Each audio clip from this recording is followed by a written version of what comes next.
1. Webcam. There's no denying that it is a very important component of every virtual summit. Everyone needs a webcam to conduct interviews with speakers. Some people might want to rely on their laptop's webcam. Webcams on laptops usually produce low-quality videos, so keep that in mind. Instead, you should opt for external webcams. They work on all types of computers and provide excellent video quality, even with poor lighting. I recommend Logitech, as they have a range of webcams suitable for all budgets. If you want the best quality, a step up would be to use a DSLR camera or equivalent. However, there's more technical work involved with this method. 2. Microphone. Even if you have the highest quality webcam, it'll make no difference if you're inaudible. There's no way your audience can learn and gain insights if they cannot understand the discussions going on between you and your guests.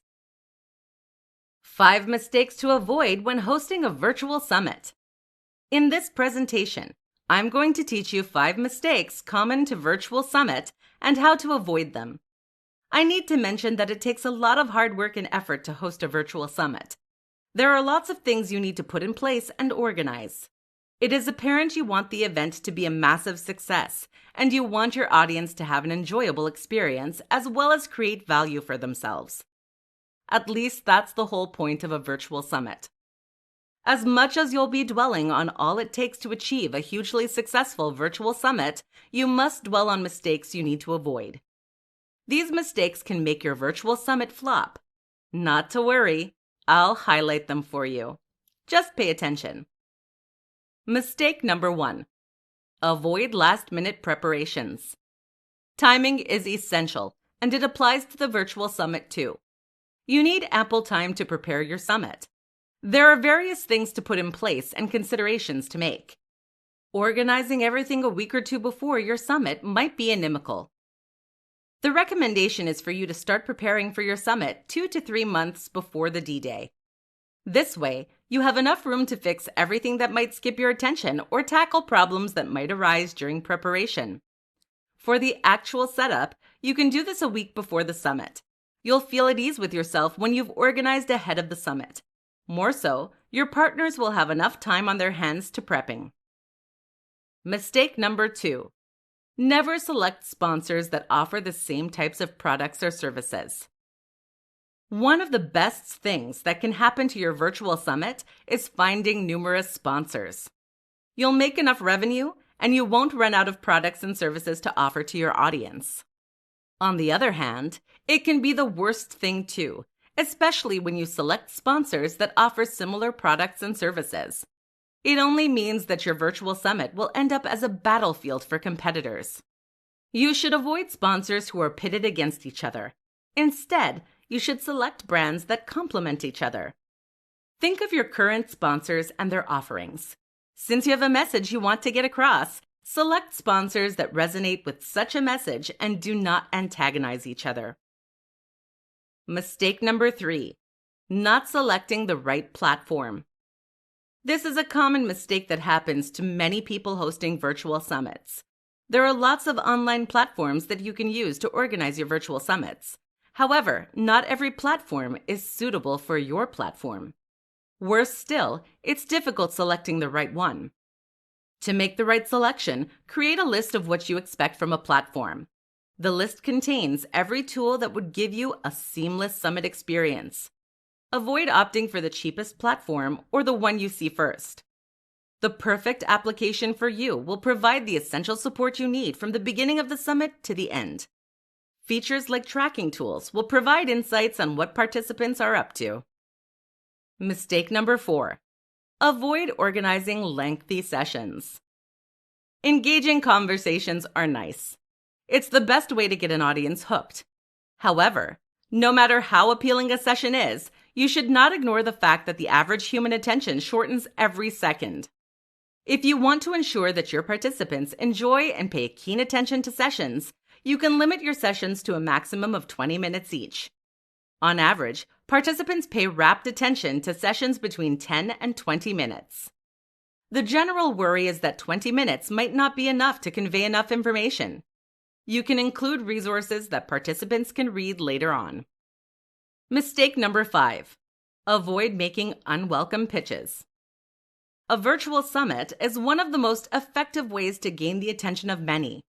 In situations like this, people often use it as an opportunity to pitch their products and services. If you do this, you might discourage many of the participants from continuing with your interactive sessions. People sign up for virtual meetings because they want to add more value to themselves. A sales pitch focuses more on you than your audience. It doesn't mean you shouldn't pitch at all. You can do it at the end of your sessions. As long as your sessions are engaging enough to make people stay till the end, they won't miss out on your pitch. So there you have it. Those are the 5 mistakes to avoid when hosting a virtual summit. In this video, I'll debunk 5 myths about launching a virtual summit. From all that I've seen and done, I am a firm believer in using a virtual summit to promote your business. A virtual summit can help you increase your email list, grow your community on social media platforms like Facebook, Twitter, Instagram, YouTube, etc. Increase your earnings as well as enhance your visibility online. When I suggest virtual summits to many, they look at me with doubts in their mind. I understand that not many are familiar with how virtual summits work. Even worse, there are lots of falsehoods and misconceptions spread around on virtual summits. Therefore, I'd like to debunk 5 of those myths with the mindset that it'll change your mind. And as a business-oriented person, you'll employ the use of virtual summits to build your business. Myth 1. You have to be an accomplished business person before you can launch a virtual summit. The consensus is that you need to be a successful business owner before you can think of hosting a virtual summit. That is a wrong notion. Honestly, you don't have to boast of massive social media followers or an impressive email list before you decide to launch your virtual summit. Contrary to popular opinion, I am confident that a virtual summit is a perfect avenue for business owners who desire to be regarded as thought leaders in their industry. The main aim of launching a virtual summit is to give your business the major online facelift it deserves rapidly. Therefore, it makes no sense opting for different marketing strategies that will take years before they are useful. With a virtual summit, all you need is 90 days. Fact: you can launch a virtual summit even while growing your business. Myth 2. A virtual summit is only effective in selected niches. Another growing belief is that a virtual summit only works in niches like business to business, B2B. It is entirely incorrect. Over the years, I have seen business owners from other business spaces host virtual summits, and it became a game changer for their businesses. A virtual summit can work in any niche, including health and fitness, social media marketing, affiliate marketing, etc. It all depends on your strategies and the efforts you put into it. Even for the B2B space, if you set up a virtual meeting, but you do not have the right resources and personnel in place, it'll end up a massive flop. Fact: virtual summit is open to all niches. Myth 3. You have to be outspoken to launch a virtual summit successfully. People often believe that you have to be extroverted to host a virtual summit.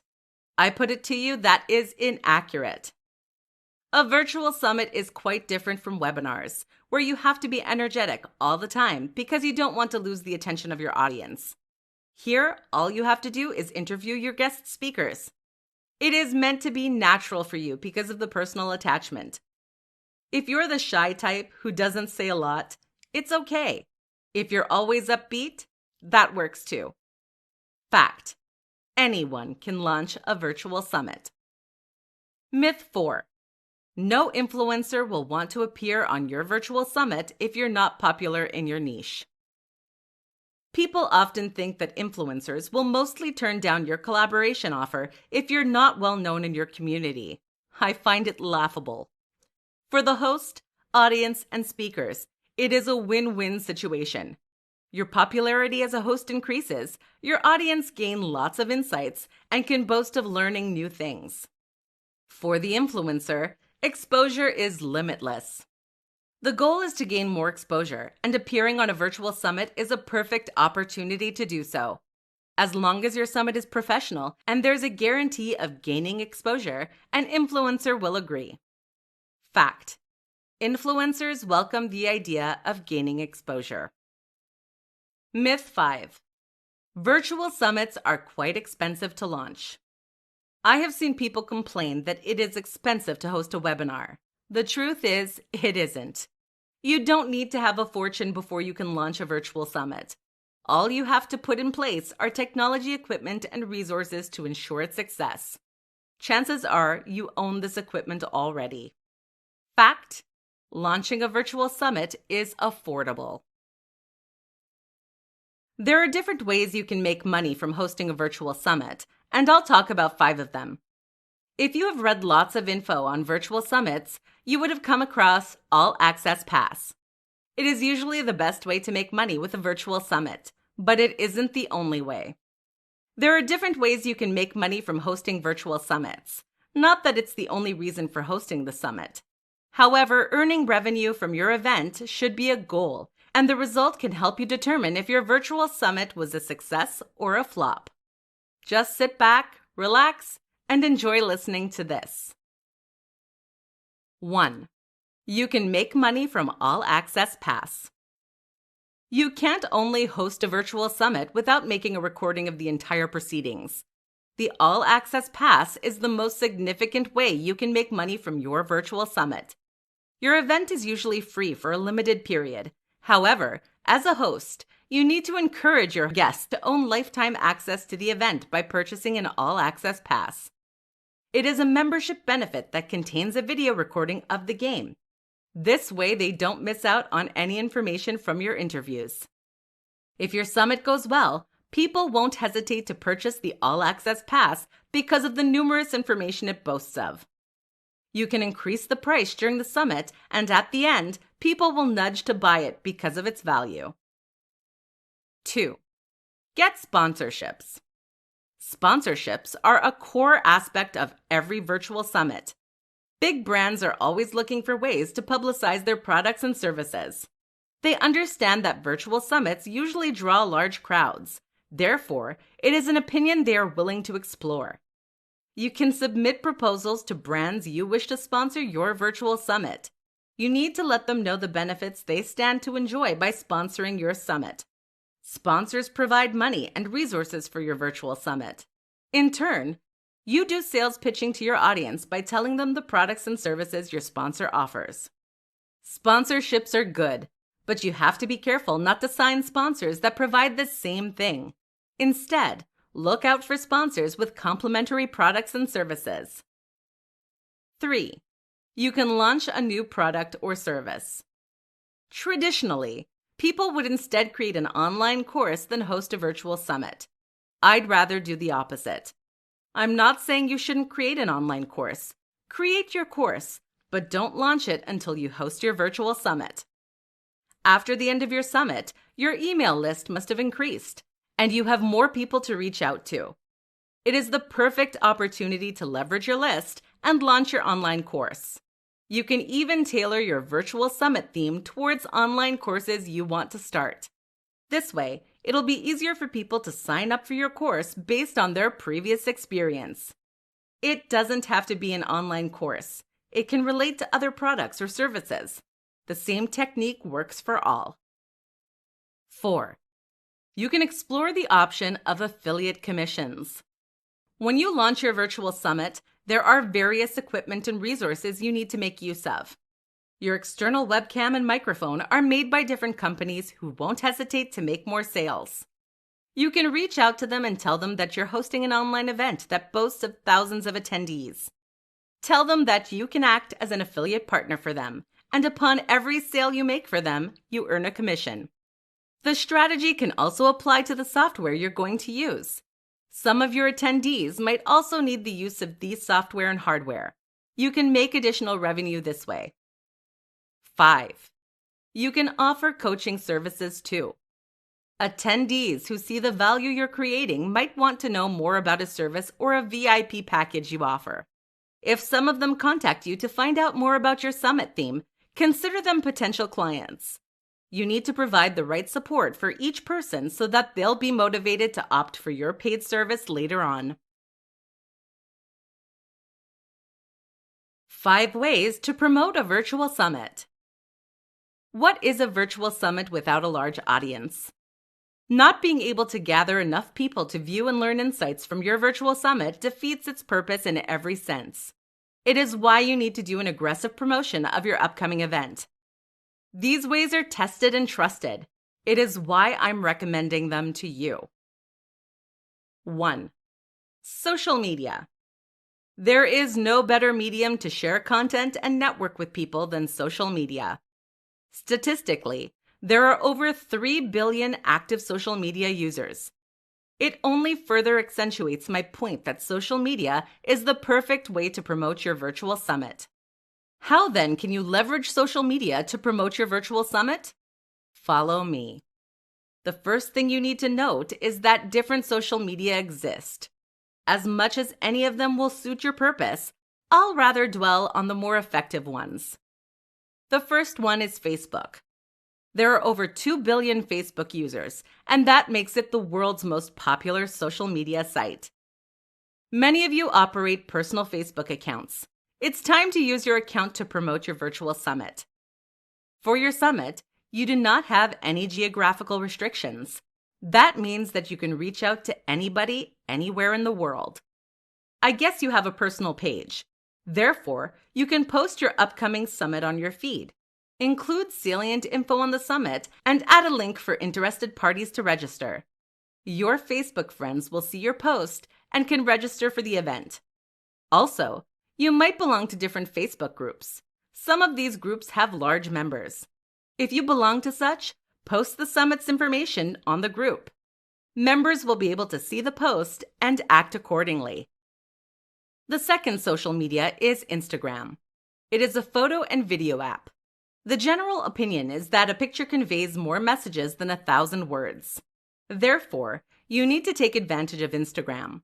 You can upload infographics that provide adequate information on your virtual summit. I need to mention Twitter too. It is a microblogging platform that's best for interaction. You can continuously tweet on your virtual summit. Your followers can retweet or like, and other users who aren't even following you can see your posts. LinkedIn is worthy of mention too. It is the social network for career people. It supports text, photos, and videos also. Take full advantage of it as well. I need to mention that all of them support promoted posts. You can reach a wider audience with promotion. 2. Write blog posts. People read blog posts. It's why you need to explore the option. Ensure your posts resonate with what your upcoming summit shall offer. Also, make it as engaging as possible. People get bored quickly. You can create a theme on the problems your summit seeks to provide solutions for. After that, create a list of topics and write on them. If you don't own a blog, don't worry. You can guest post. Some blogs allow other people to post articles on them. You can explore that option. 3. Sponsor a podcast. More people have started listening to podcasts. Imagine thousands of people listening to a popular podcast that advertises your upcoming virtual summit. A podcast host usually advertises products and services during and at the end of a podcast. This way, more people can get to know about your virtual summit. The podcast also contains mediums to reach you. 4. Post on online forums. Online forums used to be the best way to connect with people before the advent of social media. It doesn't mean there aren't many people on these forums again. You can start a thread under appropriate categories and post your upcoming summit. You can even post them in the comments section. 5. Use affiliate marketing. Have you ever clicked on a shorthand URL that redirects you to another page? That's mostly affiliate marketing. And affiliate marketing creates clickbait, which makes an unsuspecting user click on a link. It will direct the surfer to your page. If it's engaging enough, there's no going back.